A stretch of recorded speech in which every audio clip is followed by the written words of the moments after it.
Hello and welcome to Rathod Science Academy. Today in this session we are going to see very important articles that appear in our today's Hindu.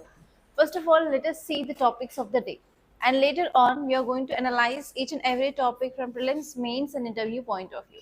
And at last I will be giving you prelims practice questions, guys. Online students, please don't skip this video anywhere. Please do watch until last so that you will be getting lots of insights regarding how to prepare current affairs for UPSC point of view. Okay, first of all, let us see the topics of the day. There are very less topics which are relevant from our examination point of view in our today's paper.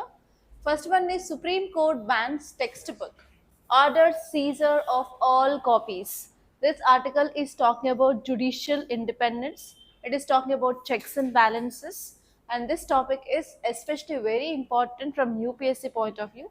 You may get directly mains based question related to this topic, and it is very important from your GS paper 2 under polity. And next topic is India's security interest are directly linked to stability in West Asia region, says Modi. Our Prime Minister, he made this statement. It is about security of West Asia. So here you have to know about why our Prime Minister made this statement and what is substantiation for the statement and how the statement is going to impact further our relations with West Asian countries. So this statement which is given by our Prime Minister in his 2-day visit to Israel. And this topic is important from your GS paper 2 under international relations. And next topic is India slams Pakistan at United Nations, says it is living in La La Land. So this article is talking about how India is countering Pakistan while Pakistan is using this kind of statements related to Jammu and Kashmir in one United Nations body. And this topic is important from again international relations point of view. Our next topic is the shift of critical minerals to India's strategic center. So this editorial which is mainly talking about how India has been shifted its policy towards this critical minerals. Here you have to see what are these critical minerals, you have to see examples of critical minerals, and you have to see how India has been shifted its policy and why it had been shifted its policy, and because of this changing of policy related to these critical minerals, how it is going to impact India in future. All these areas are the things that you have to need to know. And next topic is what changed in Hong Kong after national security law. This article is very important from international relations. Why? Because in UPSC you have certain kinds of questions which can be asked if there are any places which are in news. So from that point of view, you have to know about this. And this is important from your international relations. So all these are the topics that we are going to discuss in this today's class. Look at this title and read out the title, guys.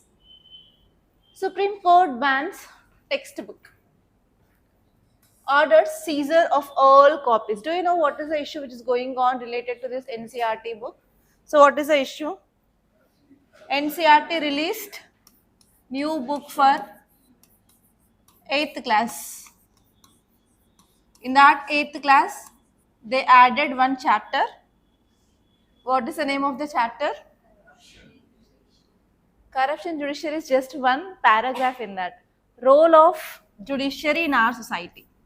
Chapter name is Role of Judiciary in our society. Okay, now tell me guys, what is the role of judiciary as you know? What is the role of judiciary? We have three important organs of the state, right? Executive, legislature, judiciary. What is the work of executive? To make laws. Sorry. Legislature should make laws, right? Make laws. Executive, implementation of laws. And judiciary, interpretation of laws.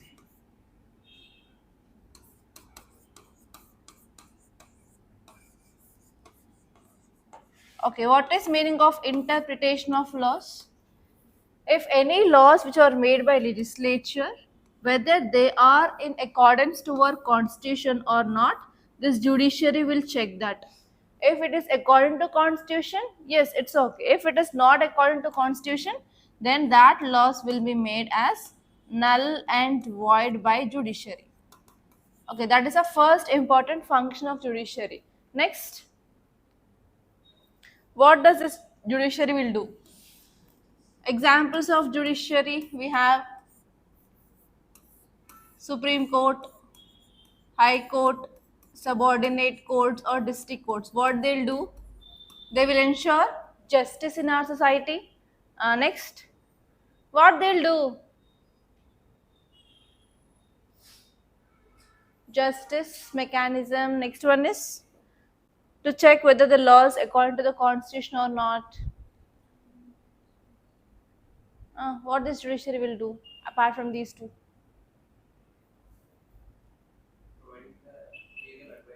Yes, it can also provide the legal advice. Recently, our president used this Article 143. What is this? Article 143. Our president asked directly 13 questions. If they are having any doubts regarding the constitution, they can ask questions to Supreme Court under Article 143. It is the power of president to ask question to judiciary. Next. Okay, now tell me guys. This chapter is entirely focusing on challenges in our judiciary. So now, according to your knowledge, what are the challenges we are facing in our judiciary? What are the challenges?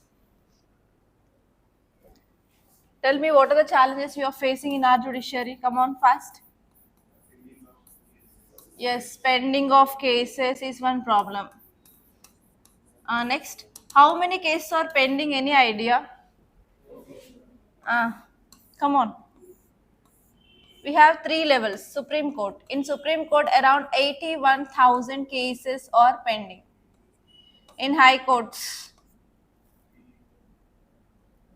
in district courts or subordinate courts, around 4.7 crore cases are pending. Here we have lakhs. 2.7, right? Okay, 2.7 lakhs of cases which are pending in High Court. In Supreme Court, around 81,000 of cases pending. And in district courts, we have 4.7 crore cases are pending. Okay, pending of cases. Next, other problems. Do we have proper infrastructure? We don't have proper infrastructure, especially at this district court levels or subordinate court levels. And what about the number of judges? Are we filling these vacancies on time? No, there is increased vacancies. Next, any other problems? Infrastructure, vacancies, pending of cases. Do we have transparent mechanism for appointment of judges? Through which mechanism you are appointing or transferring the judges of High Court and Supreme Court? Yes, we have a system called as collegium system. And the problem with this collegium system is lack of transparency. And apart from these problems, in this book, they added one more thing, that is corruption in judiciary. In which class? It is in 8th class. So is that right? If we are including this corruption in judiciary at different levels in this class 8 textbooks, are we spoiling the mindset of the children or not? So because of this, Supreme Court ordered this NCERT to stop printing of this book and stop distributing of this book on that day of release only. And finally NCERT stopped this, and even NCERT said apology. Okay, so that is why it is in news. So how can you expect a question? Judiciary is very important topic in your polity, right? Here you may get question regarding separation of powers. Second one is independence of judiciary. And next one is you may also get a question regarding corruption in judiciary. So these 3 are important areas that you have to focus from mains point of view this year, guys. Okay, now let us see this article. Supreme Court of India imposed a blanket ban on class 8 NCERT social science book, and in a chapter called as Role of Judiciary in Our Society, they added this topic, that is corruption in judiciary. So because of this, Supreme Court took this suo motu case and it said that it is a potential conspiracy on judiciary. And finally, they ordered NCERT to stop printing and as well as stop distributing that books. And what NCERT said is, okay, NCERT said apologize, and the next one here is NCERT also said that we are going to rewrite all those areas and we are going to print new books for next academic year, that is from 2026 to 2027. So in that way, finally, they stopped all this printing and distribution. Now you guys tell me, what is the impact of this kind of issues in the news? Is it having impact or not? Which kind of impact will be there in society? Loss of trust. Okay, next. Loss of trust, yes. Next. Think. You can do it. Okay, now let us see impact. First one is educational disruption. Whenever we are removing this textbooks which are coming into the market, means obviously what happened, they have to again go for reprinting, or again they have to go for releasing of earlier editions of the books. Obviously that will lead to disruption of education in our society. That is the first one. Sometimes it may lead to providing some alternate materials, and it may also lead to delaying of lessons on social science topic. And next one is freedom of expression, which is part of which article? Article 19(1) subclass A talks about freedom of speech and expression, right? So here this freedom of speech and expression of the author of that book had been violated, right? So that is the second impact. And next one here is, it also highlights the tensions between now judiciary and educational bodies which is going on now. So because of this, the institutional accountability is also very, very important now. And next one here is, there is a debate which is going on in different TV channels, news channels, etc.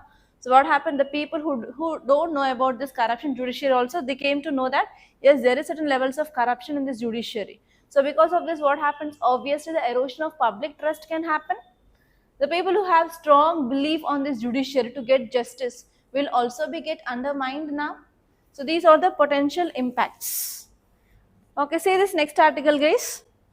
India's security interests are directly linked to stability in West Asia region, says Modi. So what are the keywords here? First one is West Asia and next one is India's security interest. So now you guys tell me, what is this West Asia and which countries comes under West Asia? So tell me first of all, continents on the earth. How many continents do we have?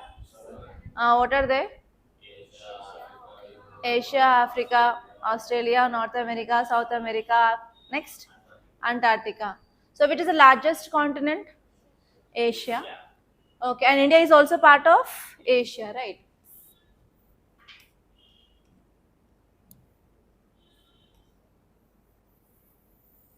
So here this part which comes under West Asia. And can anyone tell me some examples of countries which are part of this West Asia? Saudi Arabia, Jordan, Arab countries. Next, Oman, Arab country only, Oman. Next, entire Arab countries. Part of stans comes under Central Asia. Stans, 5 stans. For example, Kyrgyzstan, Turkmenistan, Tajikistan, they comes under Central Asia. Next.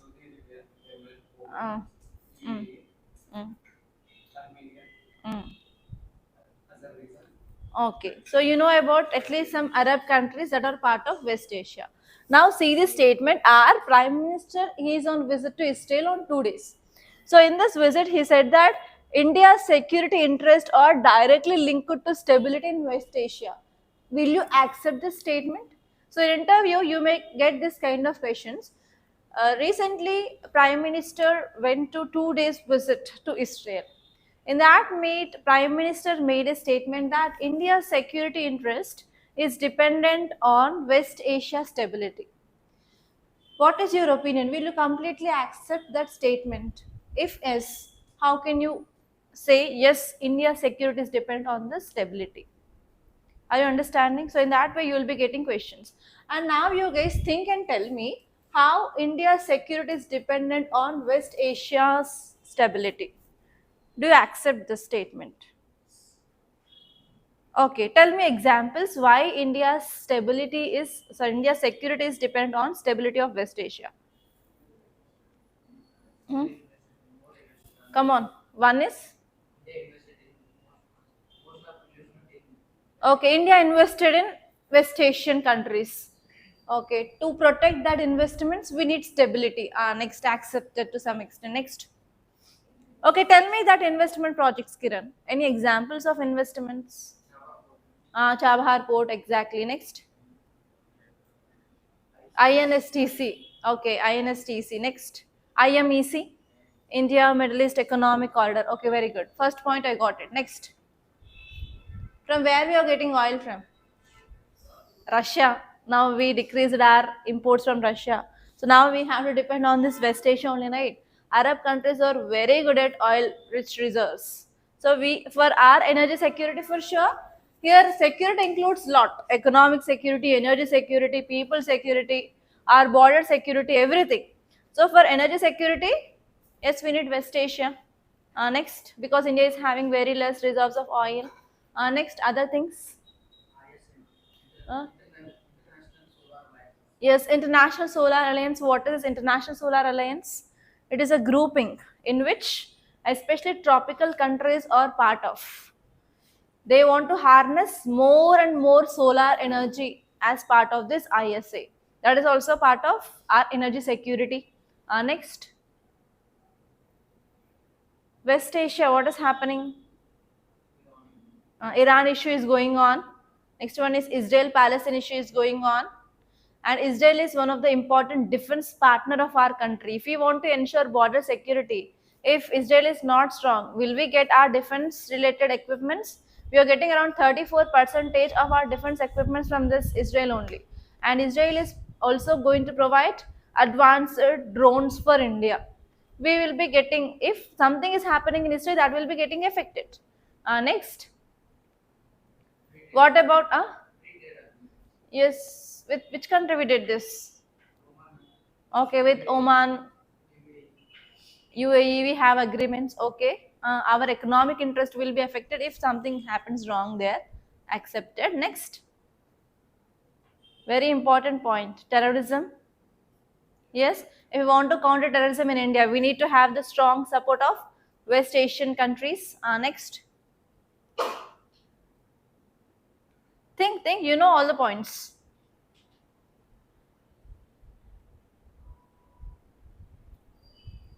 Okay, now let us see here. So here you have to know about what are the reasons why our Prime Minister made a statement regarding the West Asian stability. So in West Asia there is no stability now properly because of Israel-Palestine issue and US is supporting the protesters in Iran, right? And people in that Iran are trying to remove this government with this US support. So because of this, what is happening here? If in any country with which we are having good relations, if there is no political stability, if there is no economic stability, India has to help that country and India has to involve in that. Obviously, it will be affecting our own interest. So because of this, always with a country, if we want to maintain the good relations, we need to ensure that the stability is there in that area. And next one here is for India. Security is very important, especially you can talk about border security. India is having issues with this Pakistan and even some terror outfits in this West Asian regions. And next one here is we have to protect our Indian diaspora also. As you all know that Indians, they chose this West Asia to go out of our country in search of work, anything. So we have to protect them also. Recently, India gave some advisories related to this Iran. Do you know that? India asked Indian diaspora to leave this Iran as soon as possible. Why? Because there is increasing of tensions in this Iran.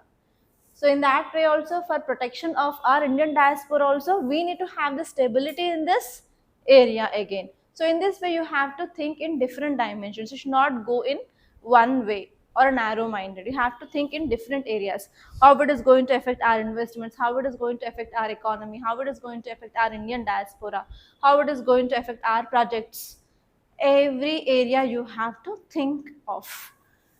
Okay, now let us see this article clearly. During his 2-day visit to Israel, Prime Minister made a remark in joint press conference. In that conference, he said that peace and stability in West Asia are directly linked to India's security interest. Okay, so how you can get a mains question is directly they'll give this statement and they will ask you comment or analyze, give examples, illustrate with examples. Like that, they'll give you the statement and they will add one directive here and you have to write answers. Okay, our understanding the mains question will be formed in this way. From international relations, if any delegates are giving the statements, they'll give the statement directly and they will add a directive like comment, discuss, illustrate with examples, enumerate the reasons. Okay, our understanding? So you have to think in that way. Okay, now let us see why this West Asia is important for India. First one is energy security. India is getting more than 60% of our oil from Gulf countries. In that we have Saudi, Iraq, UAE, etc. If any disruptions are happening in this country, we cannot import oil. So that what happens? That will lead to oil price increase in India and even inflation. And second important one is diaspora and remittances. Indian citizens are living outside of our country, right? Around 9 to 10 million Indians, they are staying in this Gulf Cooperation Council. That is nothing but Gulf countries or Arab countries. And they will send around 50 to 100 billion dollars annually. If something happens there, we have to bring them back. Will they send the remittances? No, it will be affecting our foreign currency reserves also. That is the second important reason. And third one is trade routes. We have Strait of Hormuz, we have Red Sea. They are very critical for trade. So if any instability is happening, if they stop, that means we cannot get imports in that area, in that route. Again, it will be affecting our trade. And next one is counterterrorism. These countries, they shared zero tolerance with Israel, and we are focusing on controlling of radicalization and we are controlling cross-border terrorism. So for this, obviously, we need help of this West Asian countries. And this one is, we have IMEC, that is India Middle East Economic Corridor, I2U2, and we have INSTC, International North-South Transport Corridor, and even Chabahar port. We are investing in this Chabahar port, which is located in Iran. So if something happens in these areas, obviously our investments will be getting wasted. Okay, so these are the reasons why we need stability in West Asia. On these 5 points, you may get 10 marks question. Okay, and next one is what are the impacts of this statement? First one here is now we can improve our relations with this West Asian countries. We can boost our bilateral ties. And next one here is if these countries are safe, we can go forward with our more and more investments in this area. And we can go for rapid development of our projects in this area. And next one is we can protect our core interest, like we can get our energy, we can get our remittances, we can maintain good relations with the countries, and we can protect our Indian diaspora in other countries. And next one here is we can also have balancing the relations with these Arab countries. Okay, that is the thing is. And see this article, you have to remember this for sure. India slams Pakistan at United Nations, says it is living in La La Land. So here in this article, there are 3 to 4 important key areas that you need to know. First one is, read the title, India slams Pakistan at United Nations and says it is living in La La Land. What is the meaning of this title? In United Nations, Pakistan made some statement. India retaliated that statement made by Pakistan, and India said that Pakistan is living in hallucination. That is the meaning of this La La Land. Pakistan is living in hallucination.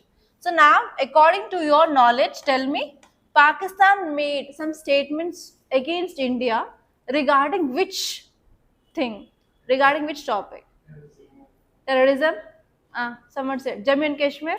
Okay, so here Pakistan made some statements regarding Jammu and Kashmir United Nation, and India didn't accepted that. What statement they made here is India opened one bridge.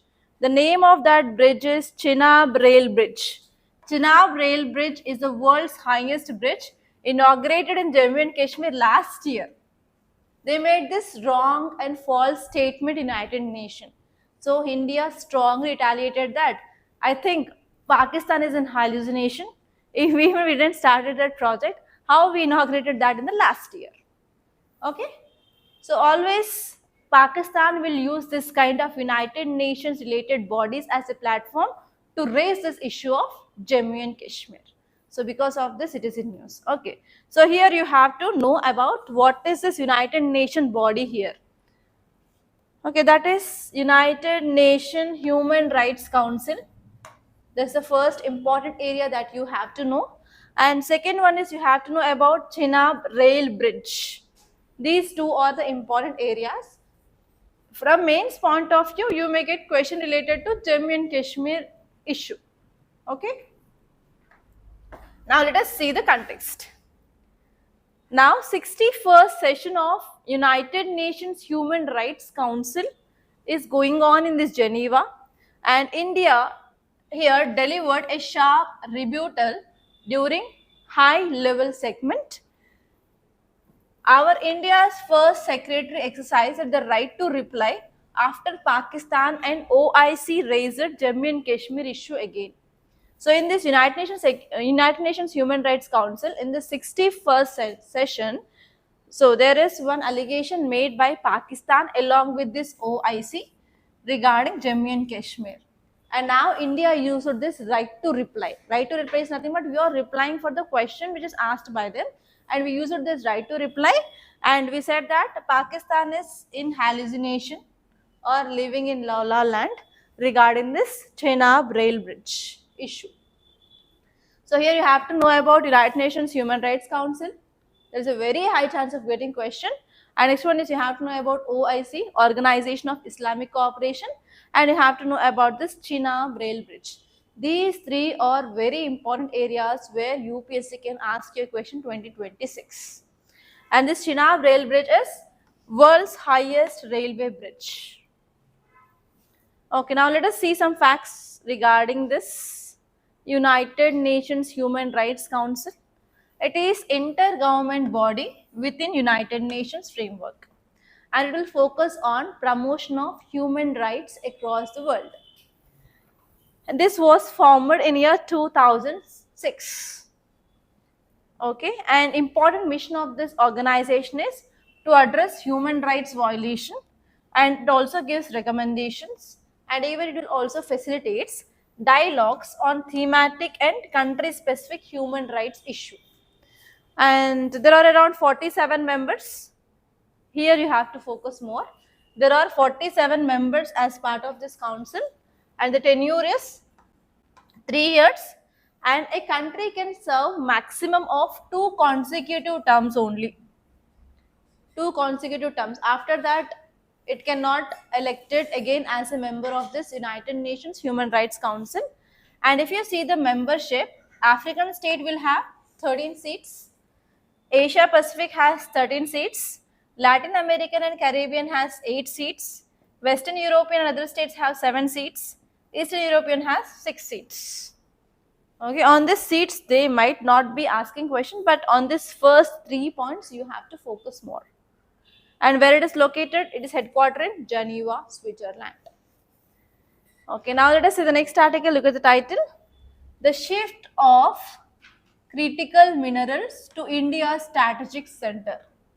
What is the keyword? Critical minerals. What are these critical minerals means? What is the meaning of a critical minerals, and how many critical minerals are listed in India? Actually, if you see 2023 question paper, already UPSC asked question on this critical minerals in 2023 UPSC prelims. And this year there is a very high chance of getting question regarding this critical minerals. What is the reason? Recent in budget we discussed something related to this. Huh? Yes, rare earth corridors. Because of this time you may get question on critical minerals. Tell me what are these critical minerals and give me some examples that you know. Lithium, very good. Titanium, cobalt. Ah, next. So what is this critical? Critical means what? ICU. Critical means situation is very critical. What is the meaning of word critical? Have you heard this at least? Oh, then what is the meaning of this critical? Critical minerals are very important for this present advanced technology, especially if you want to focus on machine learning, artificial intelligence, and if you want to develop new and new technology, obviously we need these critical minerals. Without these critical minerals, we cannot focus on electronics industry in our country. Okay, as of now, there are 30 critical minerals which are listed in our country. So how can you get a question is, consider the following statements regarding critical minerals. They'll give you 2 to 3 statements under that. And second type of question is, consider the following minerals. They'll give you 5 to 6. And they'll ask you which of the above are listed under critical minerals in India. So as of now, we have 30. You have to see all those 30. That is the second type of question. And third type of question is, you may get question on rare earth corridors. Okay, third type of question is possible on rare earth corridors, which we discussed in our budget. And fourth one is, you may get question on National Critical Minerals Mission of India. These 4 areas that you have to focus from this critical minerals, that is very, very important this year, guys. And students who are going to write exam this year, you have to focus on these 4 areas. For sure, one question will be there. Okay, now let us see here. This article is saying that shift of critical minerals to India Strategic Center. If you see from last 5 to 6 years onwards, earlier we didn't focus much on critical minerals. But now in 2025-2026, we are focusing more on this critical minerals. That means there is a shift of our government of India's policy towards this critical minerals. We realized very, very late about this importance of critical minerals in our country. That is about the idea of this article. Okay. Now let us see what kind of shift happened. What is the impact of this shift? Everything clearly. If you see this context, it is saying that now in India, we came up with a policy evolution, and in this policy evolution, we are moving towards critical minerals, and we are keeping these critical minerals in the center of our policy. For example, lithium, cobalt, nickel, rare earths, graphite, etc. And 3 years ago, we just have understood, yes, these are important strategically for our country. But now in 2026-2027 budget, we are focusing on these critical minerals more, and we are giving more priority for these critical minerals in our budget.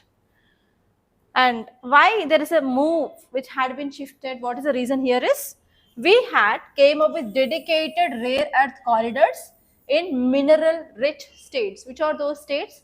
We have 4 states: Odisha, AP, Kerala, Tamil Nadu. All these are coastal states, and in that way you can remember.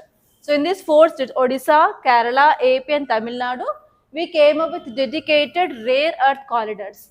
And what we are doing in these rare earth corridors, we are going for mining, we are going for processing of this critical minerals, we are investing on research and manufacturing of rare earth permanent magnets under this dedicated rare earth corridor now. And we are focusing on National Critical Mineral Mission. It is focusing on full value chain of critical minerals from mining till recycling. Mining, beneficiation, processing and recycling, all these areas will be covered under this National Critical Mission. And we listed around 30 critical minerals under this Mines and Mineral Act. Please make a note, under Mines and Mineral Act, we listed 30 critical minerals, and your work is please write all those 30 critical minerals under that Mines and Minerals Act. You may get question on that for sure. And recently, India joined this US-led Pax Silica. What is Pax Silica? It is focusing on securing of supply chains of critical minerals and semiconductors. So these are the steps taken by government recently, which is showcasing that yes, India's move had been shifted towards critical minerals and it is a center of our India's policy now. And what is the impact of this? First one is we can go for energy transition, and environment is going on, right? You will be coming across Kyoto Protocol, you will be coming across Conference of Parties, you will be coming across biodiversity conventions, you'll come across this Paris climate deal, everything. So everywhere they will be discussing about climate change, protection of biodiversity. These two will be the things. So now climate change is happening. Why? Because of increasing of global warming, right? So we have to control this global warming greenhouse effect. How? We can move towards renewable energy. If we want to move towards renewable energy like solar energy, wind energy, geothermal energy, whatever it may be, we need to have this critical minerals for storage of electricity. They will run through this turbines, right? For everywhere regarding electronics, we need to want this critical minerals. So we can improve our clean energy targets now. And second one is geopolitical vulnerabilities. We can overcome that because China is dominating in this critical minerals and rare earth magnets. About 90% of rare earth processing and magnet production is happening in China. If we are developing that as a center of our policy, obviously we can improve our production so that we can decrease the dominance of China. And next one is we can achieve our industrial and tech ambitions like improving of manufacturing of semiconductors. And recently, our government of India also announced that we are going to come up with 4 semiconductor plants in which states? Andhra Pradesh, uh, Andhra Pradesh, Tamil Nadu, Andhra Pradesh, Odisha. Yes. So for that also we need to want this kind of critical minerals.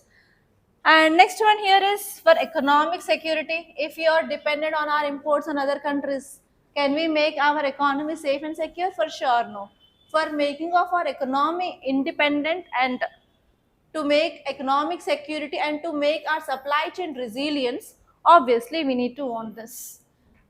Okay, that is a thing, guys. And even in India also we have lots of reserves of lithium in Jammu and Kashmir and even rare earths in the sand beaches of South India. But they had been untapped now because of lack of policy. But because of this, now we are going to tap that energy as well. Okay, what are the key impacts? First one is we can decrease our reliance on China and other countries. And this one here is we can create jobs in mining sector now or processing. Next one is we can make India's position better as a key player in this critical minerals and we can enhance the leadership of India in this global south. And we can secure our net zero pathway and we can improve our advanced technology such that we can mitigate future supply chain disruptions. So all these are the things that you have to remember. And now let us see the next article. Read out the title.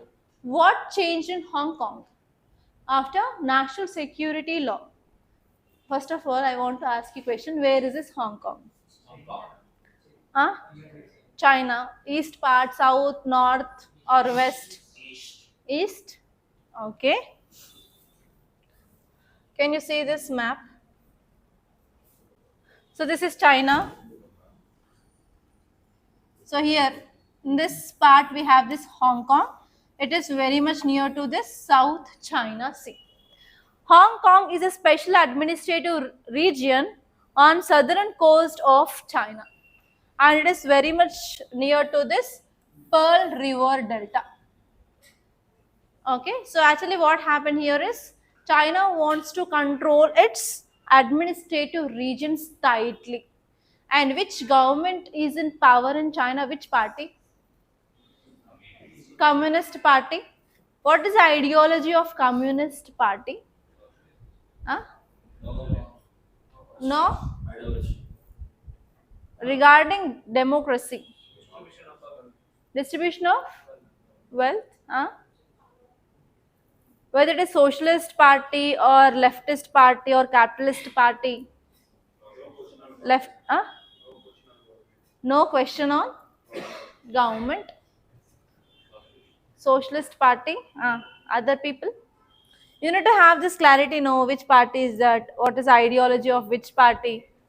CPI party, have you heard this? CPI party? All activities are under control of the government. All activities are under control of government. Okay. So in the same way here, China is trying to control this Hong Kong. So because of that, whenever this Xi Jinping came into power, from that time onwards, he wants to increase the control in every province of China. In the same way, in 2020 also, they came up with national security law. Why? Because in 2014 and 2019, massive protest happened in this Hong Kong region, and they were saying that we want democracy.